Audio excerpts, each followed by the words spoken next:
Let me just say a little bit about my role in all of this. I managed this project at Cardiff as Pro-Vice Chancellor for Staff and Diversity, starting back in 2010.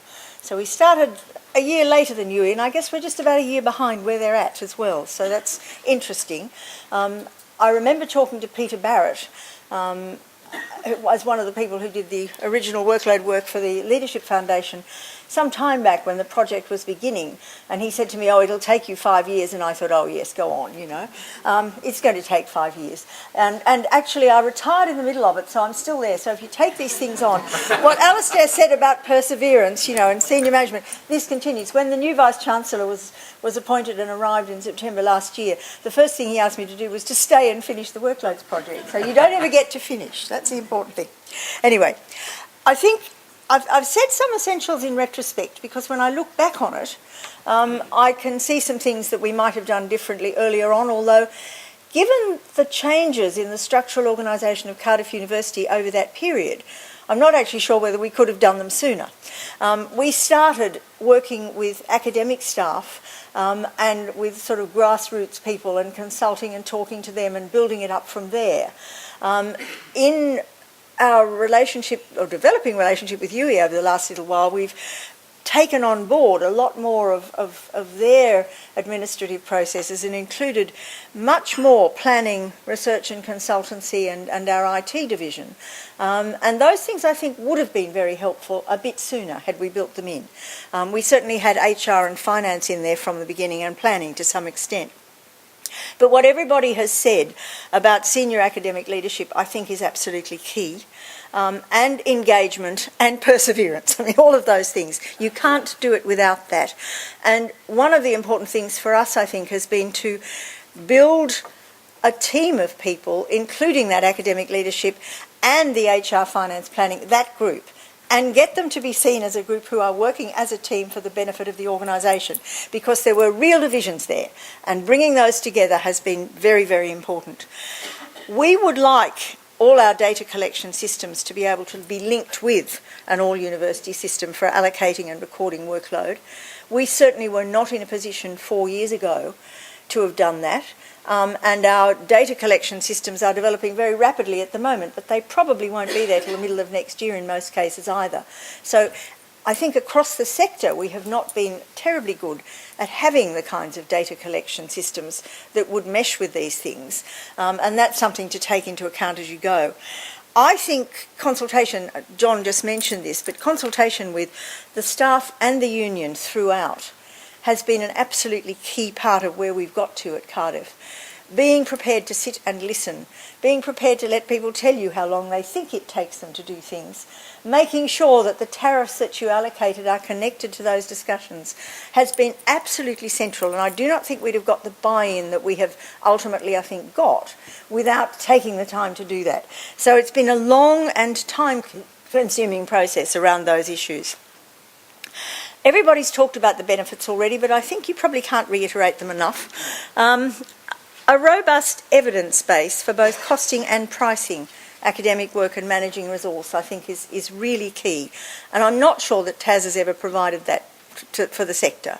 So it's important to have the evidence that a workload model can produce, and to have clarity about what resource you actually need to deliver what you want to deliver, and then to make decisions about priorities based on that. I think transparency, equity and positive performance management are also absolutely key to all of this.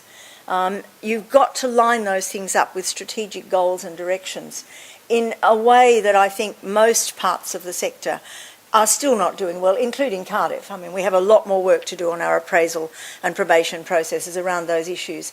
But when you get that right, staff can see the benefits and the buy-in is almost automatic. We do have to work with managed time to set very clear expectations within that kind of framework. Managed time being the time that staff are actually contracted to work.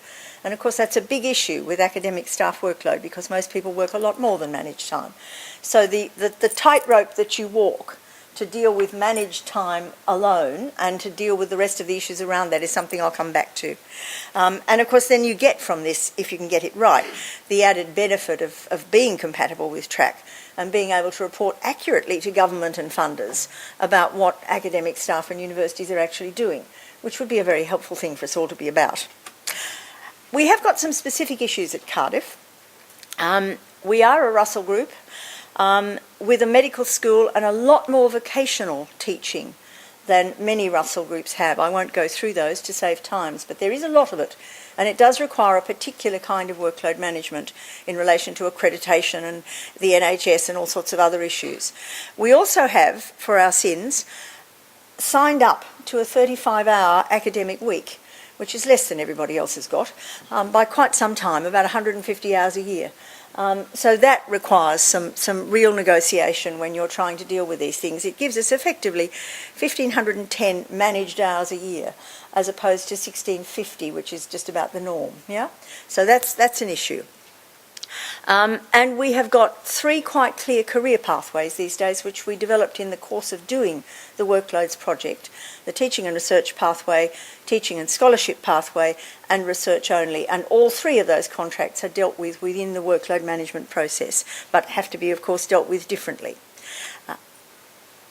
I thought I'd just give you a very quick run through of the history of how we got to where we are and where we're at the moment. We started back in 2010 with a scoping exercise just to find out what our 27 different schools were then doing. And Cardiff at that stage, and indeed until about a year ago, had an almost totally devolved system in which every school was completely autonomous and ran itself. So this was an interesting exercise, like herding sheep.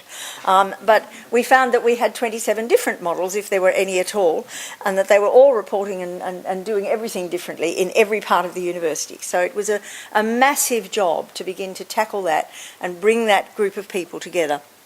In 2011, I pulled together a project group, a smaller one, working with 5 schools across the full range of the disciplines, who already had put in place, under reasonably enlightened heads of school, quite comprehensive workload models that tried to include all activity that academic staff were engaged in. And we spent really 12 months looking at those models, mapping out a framework, developing some guidelines on tariffs and so on from the work that they had already done, and trying to map what they were doing to track at that stage to see whether the sort of thing that they were currently engaged in would perhaps be track compatible at some point. It was a very productive exercise. We produced a framework document. We called it a framework document rather than a policy at that stage, because we wanted to pilot it further and we didn't want to frighten the horses by suggesting them that we were about to impose something on them. Okay? The language was quite deliberate. It was guidelines and frameworks. That was published in January 2012 to the then heads of school meeting. And at that point I asked the heads of school, could I have some volunteers for a pilot project to see how this framework might work in operation? I thought I'd have to twist arms. In fact, I was overwhelmed by the response. I had 14 schools who wanted to join in and be part of it. 10 of them actually finished the pilot really fully and in detail. The other 4 did some work towards it. That pilot was completed by January this year, with a number of other schools in the meantime, about 8 more. So of our 27, we had about 22 involved by the beginning of 2013. The ones who weren't involved in the pilot were still doing some work and working with the framework guidelines and actually beginning to develop things. In early 2013, I began to work on the pilot, and I'll come back to that in a minute. But in the meantime, I realised that I had to start working as Pro-Vice-Chancellor with finance on TAS and the track return. One of the things that became very clear to me was that one of the reasons why academic staff didn't engage with any of these processes was that none of them had a clue what they were all about. They weren't absolutely no sense that any of this might be connected to money or their salaries or any of the resource issues that they face on a daily basis. So I started working very closely with finance and heads of school on those issues partway through the process. producing documents that translated track into academic speak for academics, going around and talking to people about the significance of these things and why they mattered. And I think that long, slow drip feed of communication about those issues over the years was also incredibly important. I've highlighted some things just at the bottom of that slide, which I think are still quite difficult issues when you're managing the track translatability. I mean, it can be done, and I think we've just about got it right now with some help from UE. But the categories of own and institution-funded research, of scholarship, and of other and general institutional support, which occur in track, don't line up, by and large, certainly at Cardiff, very closely with our promotion guidelines or the languages that we use for those things. So it's not easy to make them mesh. We've managed to do it, I think, but it has taken time, and I think there's a warning there about some of the difficulties of doing those things, and about the importance of getting the institution-owned funded research thing right, because at one stage in one of our track returns, I do believe that Cardiff was demonstrating itself as doing more research than any other Russell Group university in the country, which was demonstrably not so.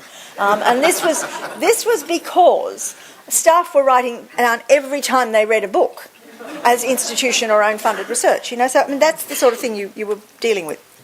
Okay, so we published that draft framework in 2012. We had the pilot schools working on it. We were still not prescriptive, really, at this point, other than to say, try and use the framework and see what you can do with it. We didn't actually try and standardise, although we've now done that. We had 3 schools working very specifically on the teaching and scholarship pathway. That was new for Cardiff. We'd not had anything other than professional tutors and people who got stuck at grade 7 or 8 and could never go any further in our system. And it's been a real culture change to get people to work with that new pathway so that there is a promotion route for people right from lecturer through to chair, but it does involve people understanding the importance of scholarship for staff on that route and the relationship of those things to research, and that's been a big, big change. So back at the beginning of the year, I went around and interviewed everybody who'd been part of the pilot and got all the issues together and wrote a report on it. We then asked for feedback from the university in the middle of the year, which we had, and we did in fact develop the draft workload policy, which is now signed off by both UCU and the University Executive Board as of last Monday morning. Okay, so these things are in place, and they have all the basic principles and a general agreement that in the next academic year, everybody across the university will actually implement the guidelines, which are now much more prescriptive than they were, with baseline tariffs, again, on the UE model, which people need to abide by or to ask for permission to change if they've got reasons for doing so. We also had the same issue, as John reported, with the multiplication of categories. You give them a template to work with and they find 72 new things to add to each section of it. That has to be watched. But you can watch that, I think, and that needs to be done. So the pilot is underway again for the next 12 months with everybody implementing and working to that. And we're just about finished developing the common workload template for allocation of work across the university and the guidelines on tariffs, which is the baseline guidelines that everyone will have to stick to. They will go to meetings. The UCU meeting and the UEB meetings are now set up for the last week in January. That was as soon as we could get them in, but the documents are actually ready. And I don't foresee any real difficulties with that, but you may come back to me. You live and learn. Okay. So by the summer of this year, we were beginning to look for a university-wide consistent IT solution which would also be track compatible for the allocation and reporting of workload. And that was when we became involved with the UE project. I talked to Emmanuel at a conference in London earlier in the year, and from that point the conversation has continued. Now, there are some issues for us, I think, about transferability, and they are really the 3 that were on Martin's slide. The cultural ones, the technical ones, and I've forgotten what the other one was, social, whatever. But those 3 things, I mean, there are issues about the different culture. I'm not sure, for example, that we will be able to use exactly the teaching formula that UE have developed. because we don't have a standardised 20 credit module anywhere in the system that we can actually attach that to at the moment. But there are lots of elements of that we can use. And there is a great deal of the work that's been done that has been immensely useful to benchmark against and to think about how we can actually move forward. We're also looking at other solutions and benchmarking with other Russell Group universities. So it's an important process at this point. But we do envisage having that process in place and getting all the spreadsheets transferred to the common system within the 12 months so that there is a consistency across what are our now 3 new colleges, because the journey sort of suddenly changed in the middle last year when Colin Reardon arrived. From working with 27 heads of school, suddenly there was a joke, I think, in the sector at the time that Cardiff had actually restructured before its new Vice-Chancellor got there. We produced 3 colleges just before Colin arrived, but you know, they have been the things that have gone into position since. So we now have different PBCs, we have different data collection and management systems, new college leadership and structures, and all of those things now need to be re-engaged with to think about how this will work. But the way we appear to be going, and I think it's the way we will go, is not to put this in a central planning section, but to keep it at college level, reporting up through the colleges to the governance group, which will be in place by the end of February, and deal with it that way. Governance group will then take anything it needs to University Executive Board. So I think we're going to keep it with the line managers, essentially, or the HR business managers in the colleges, actually collecting the data and allocating, and then moving it up from there, rather than having it too centralised. And the new governance group, I think it's important to say, will train managers. Somebody talked, it was Martin again, talked about the need to train managers. This is absolutely key, because if the managers are not trained to deal with this well, it will not work. And this system, as I'll explain in a minute, is also very closely linked for us to appraisal and probation, as it is in John's case. So appraisal and probation are going to need some revamping and some rethinking. In some schools, 6 schools, we've got it in place already, but not right across the system. So there's quite a lot of work to be done there. And the rules about exceptions and changes and so on are going to have to be developed and looked at. So there's a good deal of continuing change and development to happen, I think, around those issues. Somebody, when we had a meeting on the telephone a week or so back, asked me if I'd talk a little bit about the working with UCU on this. Okay, I'm running out of time very rapidly. I'll say something very quickly about this. We have been working with UCU from the beginning, but we've only had 3 dedicated meetings with them on workload. However, we've kept them in the tent, in a sense, by having a lot of UCU reps working with us in the schools around the development of the project. And so when the policy finally went to them a month ago, it went straight through with very minor amendments. And we will include them on the governance group so that we will continue to work in partnership with them. We've actually found them extraordinarily helpful and useful. And I do think, as a general point, that UCU on workloads and what the sector needs are actually pretty much on the same hymn sheet. So it's a relatively easy area to work with them on. Okay, they've flashed 2 minutes at me. We have got categories for allocating workload which look very similar, I think, to many of those that people have already put up. I will just note that we have a special category for scholarship, which is teaching related, and continuing professional development related to teaching. That's for our teaching and scholarship pathway, to ensure that that's built in, and that those people get a proper allocation for that within workload. The rest of it, I think, is pretty much the same as other people have talked about. And very quickly, with some issues that have come out of all of this, it has involved a massive amount of organisational and cultural change, and a lot of that has had to be managed by talking to staff in appraisal meetings or in one-to-ones in the schools, and making sure that that consultation at that very ground level went on throughout the 4 years, so that anything that came out of this in documents, you could say, well, you know, several hundred staff have been involved in talking to us about this. It's not just Terry's idea. She didn't just come up with this in the night, yeah? That was key, I think. We've got categories for research and for, I'll just go to the bottom dot point here to just be clear about this. The categories that are pre-allocated are the sorts of things that you've seen being pre-allocated through the WAMS model earlier this morning. Teaching, administration, PGR, those sorts of things. We are allocating bundles of time to research, to innovation and engagement, and to scholarship. But those things are agreed in probation and appraisal. And you anticipate them at the beginning of the year, you sign off at the end of the year to see what's actually happened. There are tariffs in the model that actually allow you to measure against the time that was allocated to see what people have actually delivered on.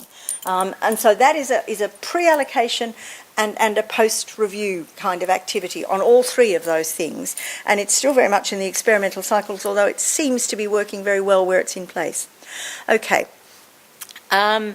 In most cases, when people have done this job with the original framework or with any of the new material, they're coming up with staff workload looking about right in about 2/3 of cases. The other third involve under or overloading of one kind that we have to actually deal with. And there is still a huge set of issues, I think, about training management to deal with that under and overloading. Because it's a difficult issue, particularly underloading, where you tend to find that you've got a group of people who aren't actually delivering very well on anything. So where do you add the load to, and how do you manage that? Yeah. So there are those sorts of issues. With teaching and scholarship, the underload is in the scholarship area, and with research staff or staff who are research active, the overload tends to be outside of managed time, where people will tell you they're doing 3,000 hours a year instead of 1,500, and within managed time, where they're doing too much teaching. And there is a whole set of resource issues coming out of this work in relation to, as other people have said already, what teaching are we doing? Have we ever costed and priced that? Do we know whether there's a business case for doing it like that? It does raise a lot of those issues. And very, very quickly, this is my last slide, because I've also been working for the last 2 years in relation to the REF on the Equality and Diversity panel at Cardiff, and looking at special circumstances and complex circumstances and all those sorts of things. We have discovered, first of all, through the workload piloting project, that we have a lot of gender differences that are emerging very clearly in the way that workload has historically been allocated. There's been a recent Leadership Foundation report on this, and just about everything in it we can document from our workload allocation process. So there's a whole lot of work to be done around gender, I think, in the process of doing this job. And the same can be said, I think, of disability and serious illness or other complex personal circumstances. We looked at 155 complex cases, I think, over a couple of years at Cardiff. And one of the patterns that seems to emerge is that as soon as somebody strikes difficulties of that kind, the real tendency, and this is the dominant one, is to say, right, stop doing your research, just do your teaching and admin. Now, that is no good for anybody's career development if they're on a research-related contract, and if they're capable still of doing research. But the second and slightly less dominant pattern was that if it was a man, the man often was allocated only research.